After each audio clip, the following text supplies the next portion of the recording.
Chapter 3, Section 1, Cell Theory. Key concept. Cells are the basic unit of life. Main ideas. Early studies led to the development of the cell theory, and prokaryotic cells lack a nucleus in most internal structures of eukaryotic cells. First main idea. Early studies led to the development of the cell theory. Almost all cells are too small to be seen without the aid of a microscope. Although glass lenses had been used to magnify images for hundreds of years, the early lenses were not powerful enough to reveal individual cells. The invention of the compound microscope in the late 1500s was an early step toward this discovery. The Dutch eyeglass maker Zacharias Janssen was probably assisted by his father and usually gets credit for this invention. A compound microscope contains two or more lenses.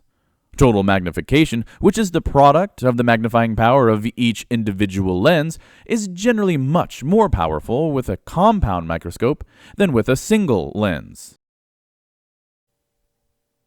In 1665, the English scientist Robert Hooke used the three-lens compound microscope, which is actually shown on the screen here, to examine thin slices of cork.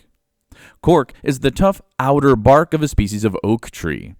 He observed that cork is made of tiny, hollow compartments. The compartments reminded Hooke of small rooms found in a monastery, so he gave them the same name, cells. The plant cells he observed, which are actually shown on the screen here at the top of the figure, were dead. Hooke was only looking at cell walls and empty space. Around that same time, Anton van Leeuwenhoek, a Dutch tradesman, was studying new methods for making lenses to examine cloth. As a result of his research, his single-lens microscopes were much more powerful than Hooke's crude compound microscope. In 1674, Leeuwenhoek became one of the first people to describe living cells when he observed numerous single-celled organisms swimming in a drop of pond water. Sketch of his animalcules are pictured at the bottom of the figure on the screen here. As people continued to improve the microscope over the next century and a half, it became sturdier, easier to use, and capable of greater magnification.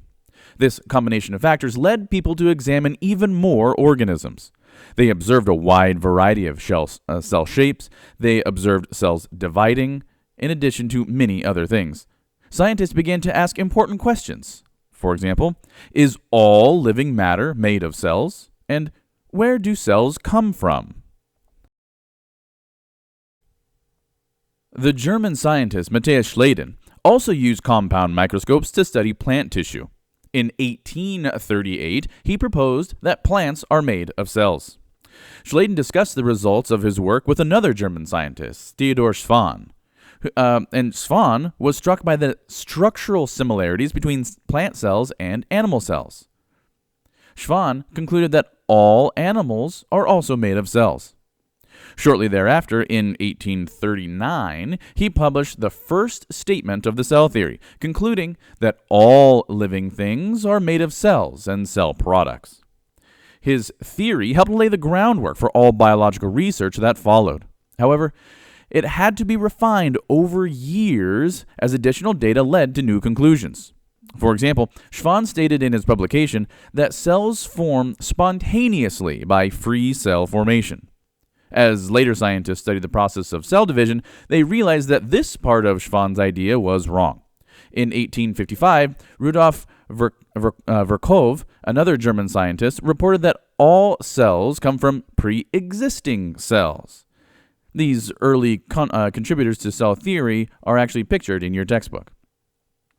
This accumulated research can be summarized in the cell theory, one of the first unifying concepts developed in biology. The major principles of the cell theory are the following. 1.